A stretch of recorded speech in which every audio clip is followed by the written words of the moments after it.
Hi, this is Dr. Naveen Mehrotra, and welcome to our Facebook Live. Hi, this is Hemie Gupta, my whole child director, managing director, and we're live from Ashiana Housing. We had so many questions out there the minute we've opened our queries to our viewers. So here we are. We're going to be answering all your queries today. Or we're going to try, because there are so many questions. So what we've tried to do is to lump them together by categories, because many parents had very similar questions. So just to dive right in, our first set of queries is going to be around nutrition and growth. And we've had parents by the name of Miss Vidhi, Deepika, Kiran, Tanya, and Neha, and they all had very similar questions. And their query was that one of them has a son that's 1.5 years old, one of them has a 2-year-old, one of them has a 2.5-year-old, and another one has a few months old. And they were all concerned that their child is just not gaining weight, their child is not eating properly. How do they make sure that the child's growth is okay? A couple of them actually were worried because their child would throw up here and there. And I think this is a common concern for a lot of parents. Dr. Naveen, I would like to say that with my personal experience, if you remember when I had my daughter, and I went through this. I used to force feed my child like there is no tomorrow. I used to feel that if she doesn't eat, then it's the end of the world. I have learned through a couple of years that that's not true. If our child does not eat, it does not make them weaker or stronger in any way, in any aspect. And I want you all parents to know that. As a parent myself, I would have a couple of tips to tell you all mothers out there, and which worked for me, and I'm sure it will help you all too. The first thing I would like to say is please make sure and have a lot of exercises, physical activities to do for your kids. It increases their metabolism, makes them tired. Automatically they'll get hungry. In many cases, it's a proven fact. It will work. Secondly, I would like to tell my parents out there to have a family meal time. I cannot force you guys enough to do that. I've seen a huge difference in my family when I started having family time and making my child more independent. It worked. The kids enjoy that when it's with their parents. They automatically start eating. So please do that, guys, for sure. And lastly, I would like to say that definitely the mealtime is as important, but yes, don't forget that if your child does not eat a couple of meals or for a couple of days, it's not the end of the world. Please remember that, and doctor will emphasize on that and tell you a real life story as he goes through that every day in his practice, and how many moms come and have the same worry and the concern, doc. I can consider this a success story here, because I remember you used to come in all the time and just so worried, and I think it creates so much stress at home and for the mom, because the life revolves just around mealtime. But what Hemie is bringing up here is that if the kid skips a meal here and there, that's okay. Sometimes if you think of yourself, right, you may not feel as hungry, and sometimes you feel very hungry. It may depend on your activity level, it may depend on your mood that day, it may depend on your metabolic rate. So what we look at as pediatricians is what the child's growth pattern is over a set period of time. So when they're coming in for our visits, on the well visits, we are looking at their height, their weight, and overall physical growth, as well as their normal development. Now, if the child's growth is normal from point A to point B, then the child is okay. So sometimes the kids may dip down on their growth chart, sometimes they may go up on their growth chart, but overall trend should be in the line, the trajectory that they're born with. So if you as a parent have seen what growth charts look like, and I'm sure a lot of you who are out there have been researching on the net, have had visits with your pediatricians, you know that when the child comes into the visit, they get measured for the height and weight. Then they get plotted onto the growth chart. The growth chart is a normal chart that looks at how the child is growing over the course of time.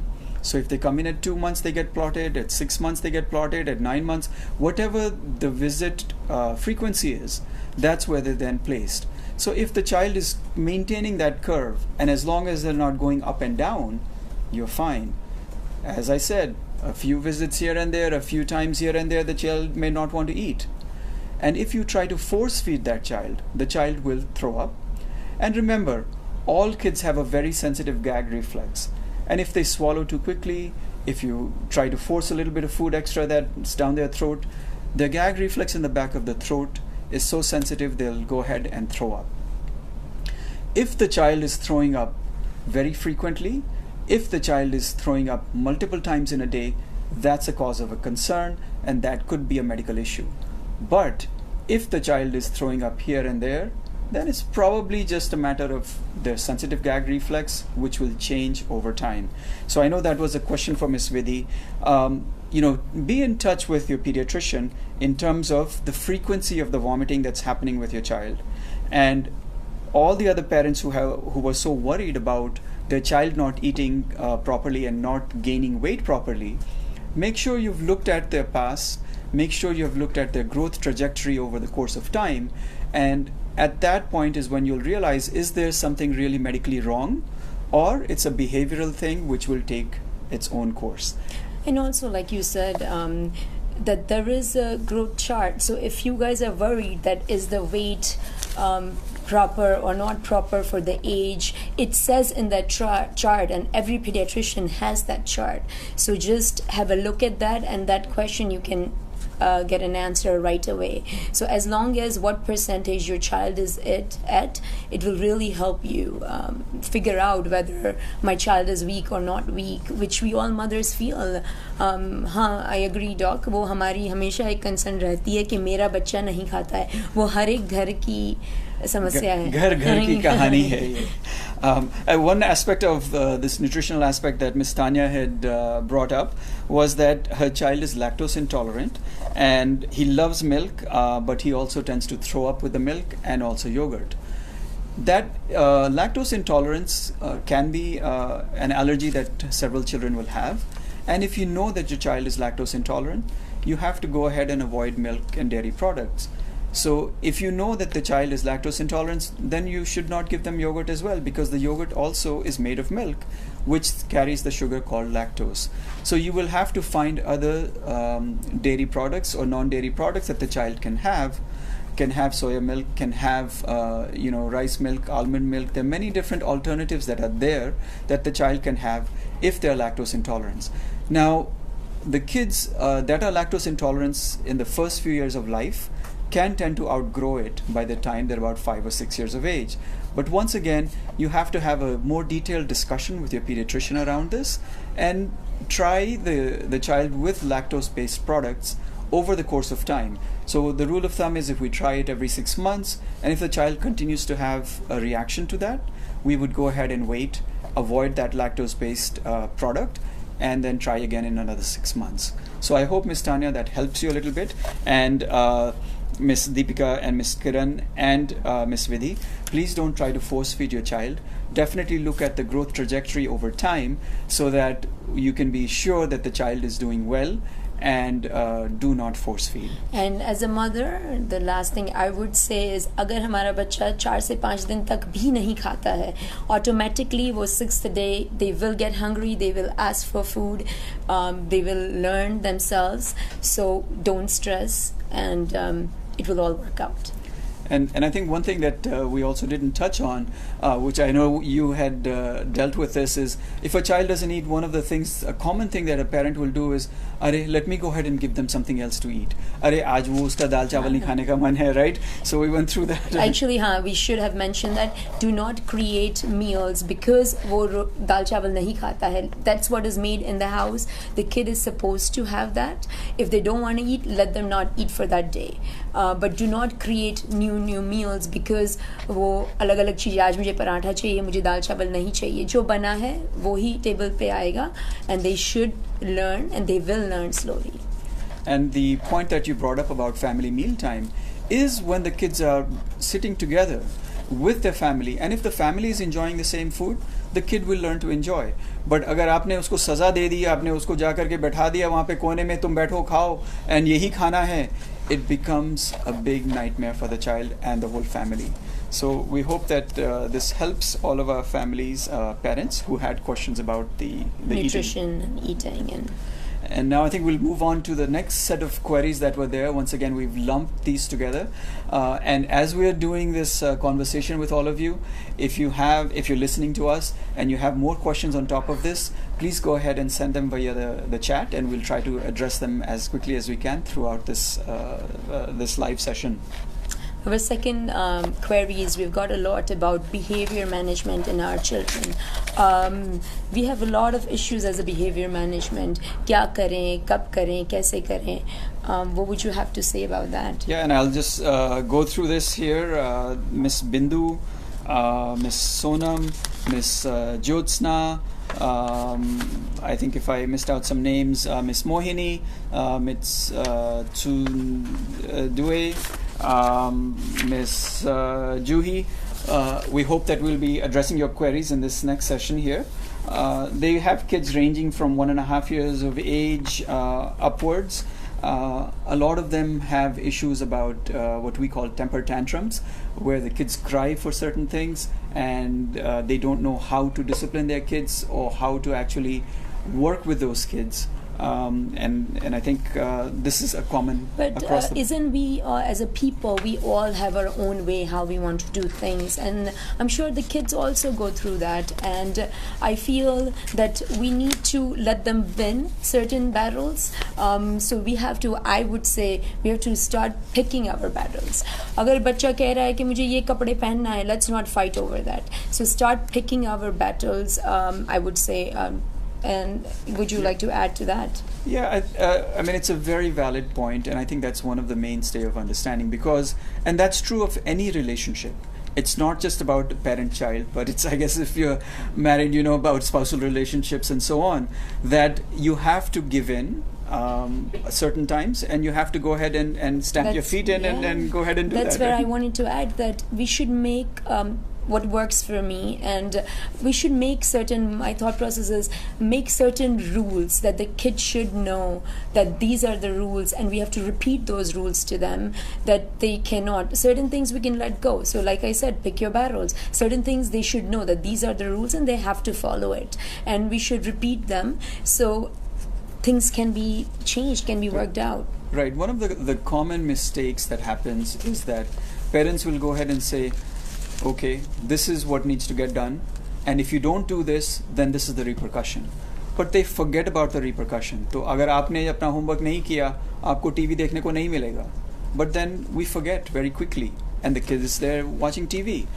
If we don't enforce the rules, it will not happen, because we know that the rules are made to be broken, right? How many of us cross red lights and then we don't worry about the police coming in after us? Or if we get caught, then we are much more cautious going forward. So basically, my tip would be create discipline. Pick your battles, create discipline, and let your kids know what are the rules, what they have to follow. Certain things you let go. That's what I would say. Right, and I think you've gone through this with your child as well. I mean, if we give some concrete examples, I think it might hit home to the parents a little bit better. जैसे हम shopping जाते हैं, there are times when we take our kids shopping with us. They're not in the mood. They're bored.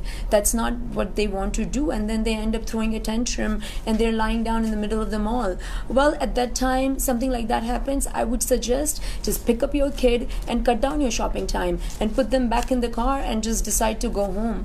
उससे उनको पता चलता है कि ये चीज़ें allowed नहीं हैं public places में. कहीं ना कहीं हमें हमारे प्लान्स को, हमारे लाइफस्टाइल को चेंज करना पड़ता है बच्चों के लिए काफ़ी हद तक, and something like that has happened to me also, and that's what I had done, and it worked for me, and I feel for a lot of parents out there it might. It definitely will. Now, one of the challenges that comes up, and I think several parents have brought this up, including Ms. Jyotsna, is that a lot of us live in joint families, and where there are grandparents that are in the background that are taking care of the kids, and kids very well know that if mom is not going to give this, or if dad is not going to give this, let me just run to the grandparent. And the grandparent will say, अरे बच्चे को दे दो ना, क्या ऐसे तुम माँ हो या क्या ऐसे बाप हो, क्या पूरा टाइम इतना strict रहते हो. That becomes a real challenge when we are trying to discipline our kids with two different sets of beliefs. And that's a very common issue that we have everywhere, for that matter, in the world. And yes, grandparents are there to pamper, and they will pamper. But yes, we have to work with them. We have to talk to our grandparents. We have to let them know. Try to explain it to them at certain extent. That's what I would feel.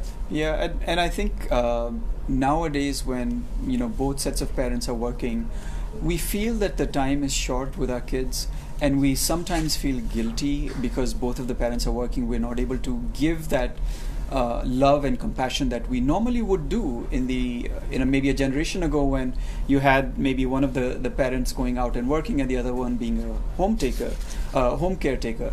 But now, when both of the parents are out, we always feel like we should give in. And then when the grandparents are there, our culture tells us that, okay, respect what they have to say, and we're not really clear about saying no to the grandparents, because we want them to go ahead and do that.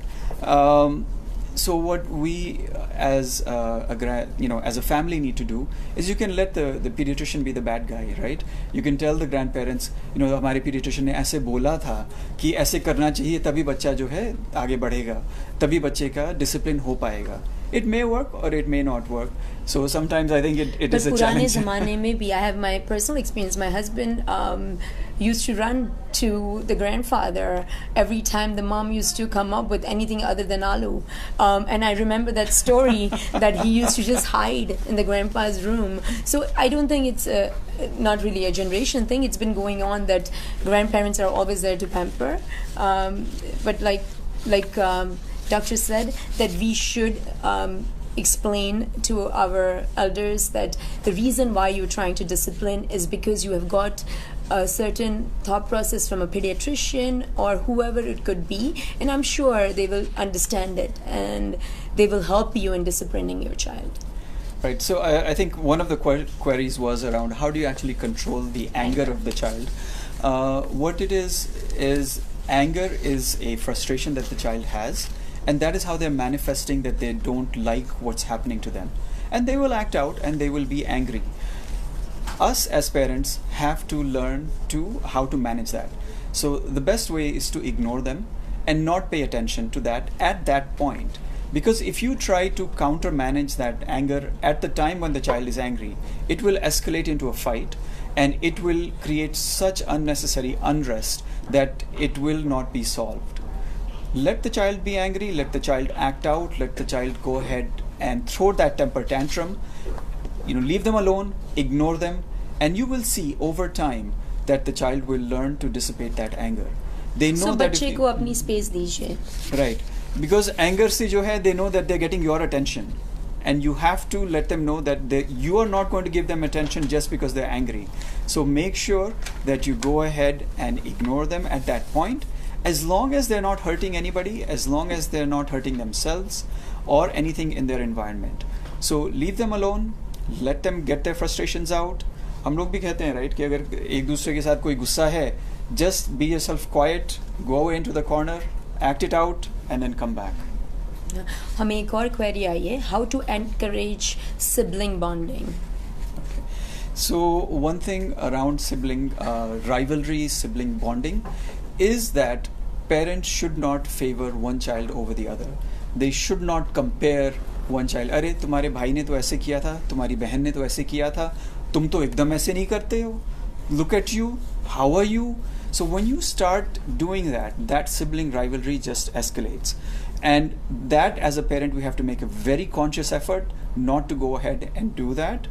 And we have to have that family time, right? So where everybody's Family together. time is definitely the key. It helps you guys in solving a lot of our day-to-day life issues. And as kind of the lifestyle we all are living in, parents are working, grandparents are working, kids are in school. So we need to try to figure out a time that everybody in the family is there together. Maybe it's just 20 minutes of the day. It works. It really helps. It really lets a kid explain themselves. In every aspect, it helps. Right, and I think in this day and age when everybody's running for their work, for their shopping, their this errand, this obligation, we tend to lose our family, and we have to reconnect to our families. We have to be in that environment, and especially I think in what Ashiana has done with the Kidcentric homes, where you have that natural environment outside, where kids and the families can play together, is critical. You have to reconnect with nature. You have to be outside instead of everybody being in their corner on their own internet or on their own phone or something like that. Sir किसी ने हमें पूछा है कि the moment I tell no to my child, she goes haywire. And how do we handle that? Like I said earlier, we have to pick our battles. हर एक चीज़ में अगर हम no बोलेंगे तो बच्चा react करेगा. Pick our battles over a period of time. Make set of rules that a kid knows कि ये चीज़ें नहीं करनी है, ये चीज़ें करनी है. And I think immediately when the child is angry and they're adamant, you have to cut it short. You have to ignore them right at that point. And as Hemie had mentioned, if you're out shopping and the kid is adamant कि मेरे को यही चीज़ खरीदनी है, you have to cut it short and say, nahi, this is not what's going to happen. And if you act this way, we're going to cut the trip short. And you have to cut it short. It may screw up your plans. It may go ahead and change your day for that day. But you don't have a choice, because once you start to enforce the threats that you're going to go ahead and implement, the child will understand and realize that that you mean business, that you're the boss. But अभी तो ये है कि अगर वो गुस्सा कर रहे हैं, they're throwing a tantrum and माँ ने बोला नहीं अरे बच्चा मेरे चल क्या, because I have to shop. The kid will know that the way to get the thing is by being angry, by being adamant. You have to nip it in the bud before it gets to be a big problem. Now we will get to our next set of queries. I believe we answered all the behavior questions that you guys had. Our next set of queries is about academics.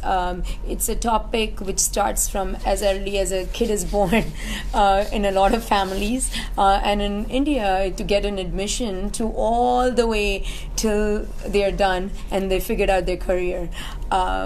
So I will let... Yeah, so I think... every parent wants their child to succeed and to be the best in academics, but there are certain kids who are just not interested. We have to understand, is the child really not interested, or is there some sort of a deficiency that is causing them not to be interested? Mm-hmm. Right? I will tell you guys about our own family. Me and my husband, we have a 5-year-old. First of all, I'll tell you guys that kids who are till the 5 years of old, let's not stress over academics. That's a very young age. Let them enjoy, let them get used to the surroundings. But yes, we have a very difference of opinion. I am very academically driven and my husband is not. But one thing is very common that we both feel is we want to make sure that our child enjoys learning. And we don't want to force. So that's something that we're very clear about. And I think this is a query that we've had from Ms. Aruna, Ms. Babita, Ms. Shikha, and other parents. If I'm missing out your name, you're worried about how to make sure that your child is doing well in school. How do they get interested in academics? So I would say, doctor, that isn't it that reading time? Maybe we can create reading time in the night, where that time that and also that if their child, you read to them, they see you reading. These kind of things too. You give them a surrounding and an environment when they see other people studying. That does help to a certain extent. Right. So it has to start from birth on. You create that bonding time with the reading, showing that interest. And now if your child is older and you haven't done that, and the child is not doing well academically, there are certain steps that you have to take. One is to make sure that the child is medically fit. And that is one of the things that we do at our center, is to make sure that there is no special need in that child. Does the child have any visual defects? Does the child have any hearing defects? Does the child have any learning disabilities? Does the child have anything that is impacting their interest? So we have to make sure that the child has all of the senses correct to make sure that they enjoy learning. And why are they not enjoying learning? It's because there could be something like that impacting them, or the other thing is that we have not created an environment for them to enjoy learning. And as you said, Hemie, that when their parents were constantly on their kid to say study, study, study, study, study, तुम अपना homework करो, homework नहीं किया, डंडा लेके बैठे हैं. My God, the amount of stress that the kids have, anybody would not want to go ahead and study. But no one said, like I'm saying, no one said that academic is not important. It is very important. We have to find out what struggle our child is having. Maybe classroom से notes नहीं लिख पा रहा है बच्चा. Maybe eyesight नहीं है ठीक.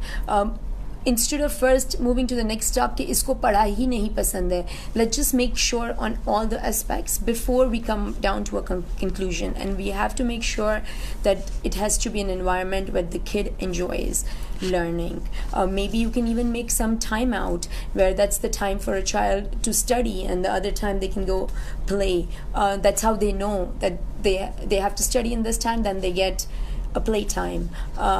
Try that. Maybe that will help. Right, and if there is in fact some medical issue, that can be addressed separately as well. And that is where your pediatrician will come into play here. So definitely talk to them about this. Make sure the environment is good. And the other thing is, if the child is not doing so well, don't come down on them, because that will impact their self-esteem and they will not want to go ahead and try. So if the child is trying really hard and they're still not able to perform well, they will not have the interest to try harder. And if you come down on them and say to them, "Arey, तेरे को तो पढ़ना ही नहीं आता है, तेरे को तो पढ़ना ही नहीं है," this will then go ahead and create a negative environment, a negative impact, which then the kid will say, no matter how much I try, it's just not going to work, so why should I even bother? Right? So it's a similar situation here with anybody. आपका boss अगर आपको बार बार कह रहा है कि अरे तुम तो नालायक हो, तुम तो कुछ कर ही नहीं पाते हो, you have no interest to work. Just think of your child in that way, that if the child is trying really hard and you see them trying really hard, they will perform to the best of their ability, and you have to accept them for what it is. But you have to make sure that the child is medically stable, the medically all fit, and then positively having that self-esteem and creating that environment, that structured environment where they can go ahead and learn in a good way. Doctor, older kids, it's different. As they get older, so for them, I would also say that try to be friendly with your kids. Give them that space and give them that comfort zone that they can talk to you. They can tell you what is bothering them, where they need help. I think that will also help the older they get. Right. And I think another query that has just come in is that about overconfidence, which is the other side of the spectrum here on the kids, is if what to do when their child is overconfident. We have to bring our child to reality. We have to go ahead and address that overconfidence with them and tell them, there are situations where they may not perform well. You can create those for them so that they learn what the reality in life is. Not everything is going to be positive for them. If the child is overconfident in their studies, and if they're doing well, then that's okay, but you still have to keep on reminding them that overconfidence is not good. So have that open communication with them and keep on reminding the child of what the pros and cons are of overconfidence. So child should enjoy learning. That's a tip that I would give to all parents. They should enjoy what they're studying, what they're doing, and it will help them grow.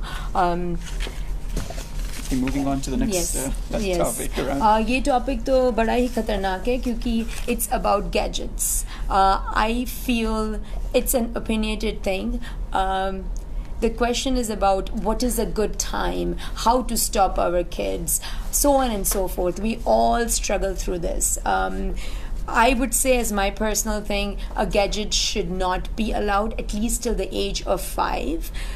We should involve them in many other things, any outdoor activities, many arts, crafts. There are many things a kid can do to keep away from gadget. We have a tendency, हम खाने पे बैठते हैं, हम फटाक से phone निकाल के दे देते हैं, बच्चा खाने पे बैठ रहा है कि फटाफट ख़त्म कर देगा खाना. That's something we do commonly, all the time, and everybody. Yeah. Right, and I think it's across the board, across the world, where technology is good, but technology is also bad. What all the research shows, that the use of technology really does not do well for the children. They don't learn about social communication. They don't know how to interact well with other people as they get older. They become really passive learners through the use of technology, that they're sitting there staring at a screen that is giving them information in one direction only. Whereas in a human interaction, you have a bidirectional exchange. So if a child comes to you, you talk to them, they talk to you, and back and forth, and they learn about dealing with people. They're sitting in front of technology. Whatever the technology is feeding them is what they're getting. यहाँ पे मैं कहूँगी कि Ashiana Housing has created such beautiful kid-centric homes where they have so many different activities, facilities that a kid can get involved. So if you would see overall, in Ashiana residencies, there are less amount of kids with constant gadget users, because there are so many other things that are happening.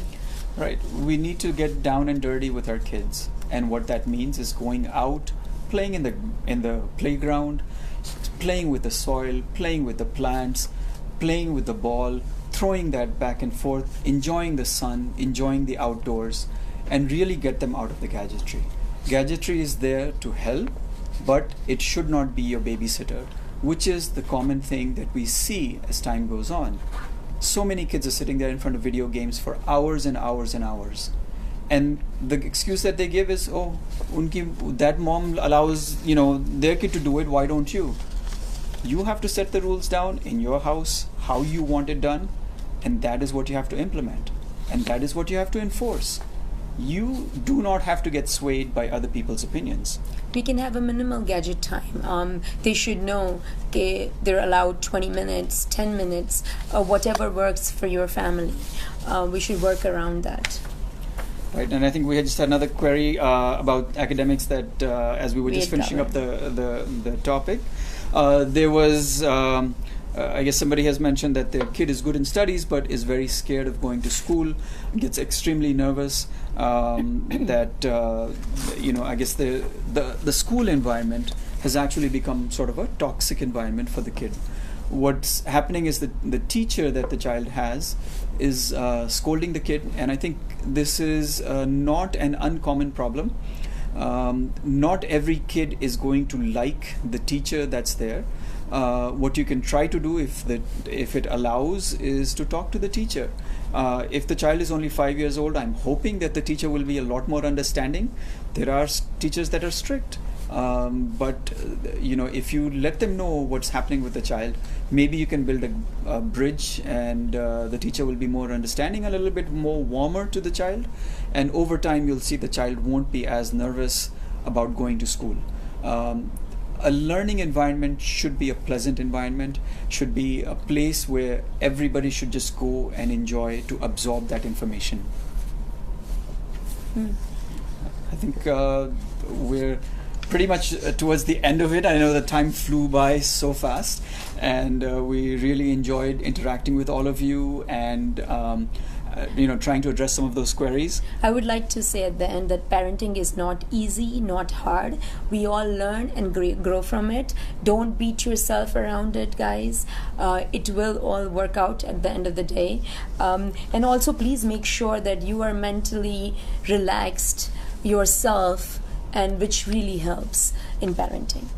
Right, and just to sort of wrap it up here, as Hemie said, family should be a fun place for everybody to be, and your home environment should be conducive to doing that. And we really thank Ashiana for allowing us to talk to you all, and for providing that environment that families can really enjoy each other and grow in their kid-centric homes. Thank you. Happy parenting.